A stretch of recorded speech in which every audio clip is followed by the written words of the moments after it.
Yeah, that's how it felt. We brought you greetings from Bella Ramsey and Pedro Pascal. We sat down with them to talk about what makes this project special, their emotional connection to the story, and some unforgettable scenes.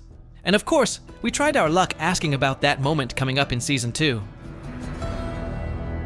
When the news first broke that The Last of Us was being adapted for TV, let's be honest, most of us weren't exactly hopeful. It felt like just another addition to the ever-growing list of adaptations, remakes, and sequels we've been seeing lately. In fact, this one felt even riskier, because The Last of Us was a special story for so many of us. Playing it was unforgettable, and what we watched needed to live up to that. So when the series premiered, we were torn between excitement and fear. But by the end of the first season, it was clear. The story had been handled with real care. Once again, we had no choice but to surrender to this beloved world. So what was it really that set it apart from the rest?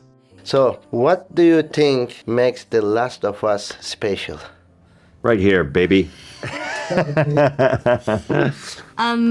That's very nice of you.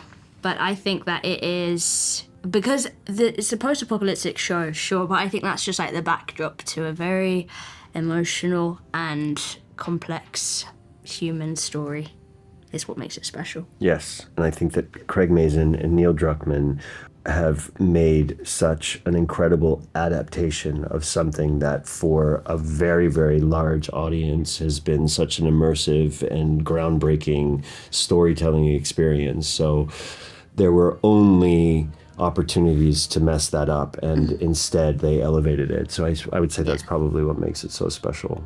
As Bella Ramsey pointed out, The Last of Us isn't just a post-apocalyptic story. From beginning to end, it's a story about being human. Because when civilization collapses, all that's left are people. When everything we know, rules, societies, customs, falls apart, people are forced to reconnect and reevaluate their lives. And The Last of Us reminds us what it truly means to be human and to form bonds, especially when death is quite literally knocking at the door. And without a doubt, the most delicate and inevitable part of this journey comes through loss. So, The Last of Us deeply explores the character's relationship with loss. How do you personally connect with that? Well, I think we all connect with loss because being alive means losing things. And so it's always kind of special to know that you're part of something that people can relate to in a human way, and also have like very cathartic experiences with, because the circumstances are so extreme. And it's sort of like a safe place to feel tremendous pain, where that kind of pain in life is not safe to feel. Yeah, and I think that in the world of The Last of Us, like everyone is so aware, acutely aware of death, in a way that we aren't. We're still sort of in denial about it in our world now. But I think, The Last of Us, in that world, you just are aware of it, which I think just this is a quote that I was like walking around a field one day and this popped into my head, which is to savor life, you must shake hands with death. And I think that's what they've done. They've all like shaken hands with death. And Where'd you get that quote from? my own brain. Wow. So I think that is a thing, for sure. They can sort of savor life and a bit more. Yeah. What makes life meaningful is, indeed, the fact that it will one day come to an end. And this truth, so often ignored in our daily lives, actually holds the key to how we should approach life and the people around us. We must live with the awareness that every moment and every connection will eventually end, and embrace this reality not with pessimism, but with mindfulness.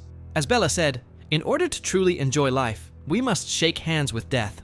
The answers they gave are the clearest proof of how deeply they've thought about the world of the show, and how sincerely and emotionally they've connected with their characters. When we asked them about the most shocking moment of the first season, we could still feel that emotion they carry with them. And what was the most emotional scene for you in the first season? In the first season, Yeah, what was it? God, there were so many. probably there was one. Oh, there were so many. I was just thinking of the one where you were gonna leave me and abandon me. Yeah, that's how it felt.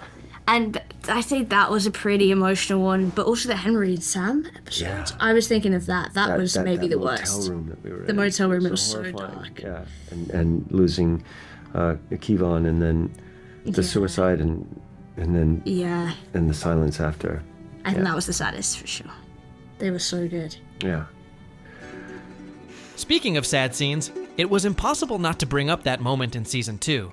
Because by now, it's like a secret that we all know. And they're well aware of it too. Are we gonna see more emotional scenes in No. the second season? No, it's a It's joyride. it's just a Christmas special now. Okay. It is, with the odd musical number thrown in. Yeah. They're determined to brush it off with humor. At the end of the day, all we can do is helplessly brace ourselves for the sorrow that's coming. This interview has become one of the most special projects we've been a part of. Your support and comments would mean the world to us. The second season, which will consist of 7 episodes, takes us to Jackson 5 years after the season finale. Let's also note that the third season has been confirmed, and for now, the story of the second game is planned to unfold across 2 seasons. Wishing everyone a great watch.